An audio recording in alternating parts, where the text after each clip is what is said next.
Vamos para o Catecismo Maior de São Pio X. Das virtudes principais e de outras coisas que o cristão deve saber, quinta parte.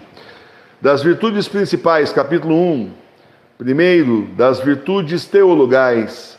Que é a virtude sobrenatural?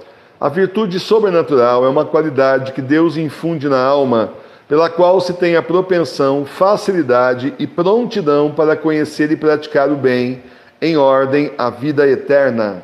Olha de novo, hein? Se tem propensão, facilidade e prontidão para conhecer e praticar o bem, em ordem à vida eterna. É assim, muita gente sabe que está fazendo errado por aí, que não está seguindo o que o Senhor quer que siga. Muita gente sabe, muita gente tem ideia de certo e errado, mesmo que não vá à igreja, né? Mesmo que acompanhe a mídia aí, mesmo muitos que fazem errado, né? Então, é assim, a pessoa nasce, o Senhor nos cria já justamente com essa propensão. É um dom de Deus que Ele nos dá, da gente ter uma noção de certo e errado. Muitas vezes confundido pela mídia cá ou lá, mas não conheço nenhuma pessoa que fala assim, olha, esse aqui é assim, por influência cultural, ele acha que tudo que é certo é errado e vice-versa, e não tem uma grama de desconfiômetro que está falando besteira, fazendo errado. Eu não conheço. No fundo, quando você começa a conversar com a pessoa, dá uma prensa na pessoa, a pessoa revela que ela tem noção que aquele caminho não é o certo. Então, nossa obrigação é mostrar aí que o caminho está errado mesmo, com a palavra do Senhor. Quantas são as principais virtudes sobrenaturais? As principais virtudes sobrenaturais são 7, a saber, 3 teologais e 4 cardeais. Quais são as virtudes teologais? As virtudes teologais são fé, esperança e caridade. Por que a fé, a esperança e a caridade se chamam virtudes teologais? Chamam-se a fé, a esperança e a caridade virtudes teologais porque têm a Deus por objeto imediato e principal e nos são infundidas por Ele. Então as virtudes teologais são fé, esperança e caridade. De que modo têm as virtudes teologais a Deus por objeto imediato? As virtudes teologais têm a Deus por objeto imediato, porque pela fé nós cremos em Deus e cremos em tudo o que Ele revelou. Pela esperança esperamos possuir a Deus. Pela caridade amamos a Deus e nele amamos a nós mesmos e ao próximo. Quanto nos infunde Deus na alma as virtudes teologais? Deus, pela sua bondade, nos infunde na alma as virtudes teologais, quando nos adorna com a graça santificante. E por isso, quando recebemos o batismo, fomos enriquecidos com essas virtudes, juntamente com os dons do Espírito Santo. Basta para o cristão se salvar ter recebido no batismo as virtudes teologais? Para quem tem o uso da razão, não basta ter recebido no batismo as virtudes teologais. É necessário fazer frequentes atos desta virtude. Quais são, ou melhor, é necessário fazer frequentes atos destas virtudes. Quando somos obrigados a fazer atos de fé, esperança e caridade? Somos obrigados a fazer atos de fé, esperança e caridade, primeiro, quando chegamos ao uso da razão, segundo, frequentes vezes no decurso da vida, e terceiro, em perigo de morte. Certo? Então falamos aqui que a fé, a esperança e a caridade são virtudes teologais, e agora depois nós vamos continuar falando isso. Começa então a falar especificamente de cada uma delas, mas eu vou dar uma parada por aqui, para a gente não se estender demais, não ser informação demais, né? Não se espante com esses termos, né, que muitas vezes parecem teológicos, né? Teologais nos remete a teológicos, né? Então, teo tem a ver com Deus, teologia, estudo de Deus. A palavra teo é lá a raiz grega, essas coisas, né? E aí então nós temos essas palavras às vezes meio difíceis, né?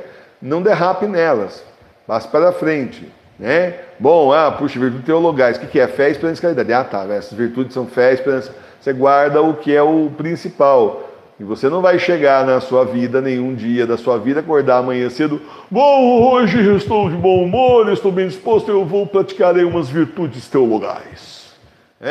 A não ser que você esteja numa missa em latim, aí é possível que a gente escute um negócio desse. Mas aqui entre nós, que somos meros miseráveis, mortais, pecadores, filhos de Deus, nós que sabemos exatamente o nosso lugar de servos inúteis, que se fizer muito conseguiu fazer então a vontade do Senhor e já foi o máximo que a gente conseguiu fazer, se conseguir não atrapalhar já está bom demais.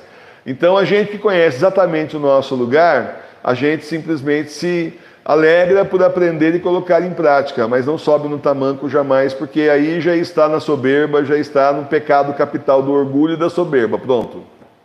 Fala tudo isso aqui no catecismo depois. Tá certo?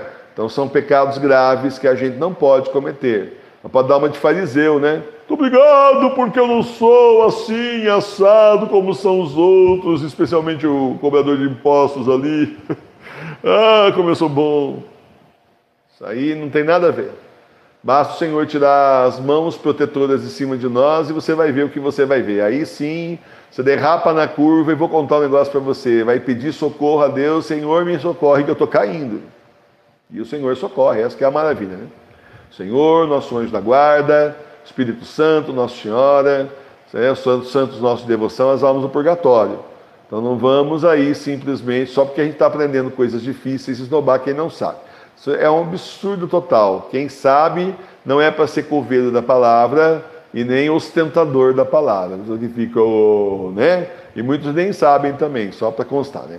Mas de qualquer forma, né, a pedância, não caiamos nessa armadilha. Tudo isso é coisa do demônio. Quem é que era pedante, arrogante, soberbo? Com quem começou isso aí? Lúcifer. Ele próprio. Tô de queixo caído até agora, aquele negócio da imagem lá do demônio, né? Aí já teve uma mulher lá no Rio Grande do Sul, né? Teve uma mulher que falou assim nos comentários: isso aí daqui a pouco vão dar pedrada, o vidro não vai parar aí. Falei, gente, o cara fez uma laje. Não estava vendo de novo a foto. O cara fez uma laje no muro dele para colocar aquela imagem é pesada. Eu nem imagino quanto custa uma imagem daquela, porque uma imagem dessa, assim, de 60 centímetros, é mais de R$1.000 pintado. Por menos de 800 você não acha. Essa aqui é a Madre Sofia que pintou, mas é caríssimo. E subiu tanto o preço também, é mais de R$1.000. Mas tem 60 centímetros. Você imagina aquilo lá, tem 1 metro pelo menos. Uma imagem católica de 1 metro é R$3.000, R$4.000. O cara ainda fez uma laje. Um cara que tem grana assim, ele colocou com certeza a vida à prova de bala. Sabia que ia ser pedrejado. Duvido que não seja. Né? E aí aquela coisa, né? Qual é a resposta da vizinhança ao invés de ficar esperando que alguém destrua o vidro? Destrói o vidro, mas a imagem continua lá. O cara colocou alto de forma que, assim, dá a impressão que na rua e no bairro está comandando o demônio. Bom, a única coisa que essa gente do Rio Grande do Sul aí, sei lá de que cidade que é, porque isso não apareceu na foto, a única coisa que esse pessoal tem para fazer é simples, é começar a fazer nichos para Nossa Senhora. Mas Nossa Senhora é parecida em cima do seu muro também, não precisa ser de 1 metro, não. Mas Nossa Senhora é parecida uma luzinha para ela lá, uma florzinha que seja de plástico, no seu muro também, para dizer para o demônio: aqui você não entra não, filho. Você pode reinar na casa do cara lá, mas aqui você não está mandando é nada. Essa é a reação de fé que a gente precisa ter, mas eu não percebi aí essa reação de ninguém ali, ninguém falando nada disso nos comentários que eu vi. Nem sei onde foi no Twitter que eu baixei para vocês. Fiquei tanto em dúvida se colocava aquela imagem para vocês verem, mas tem que pôr, né? Tem que pôr, vocês têm que saber em que pé que estão as coisas. Adianta não saber, tem coisas que a gente tem que saber. Tem outras que nem precisa, né?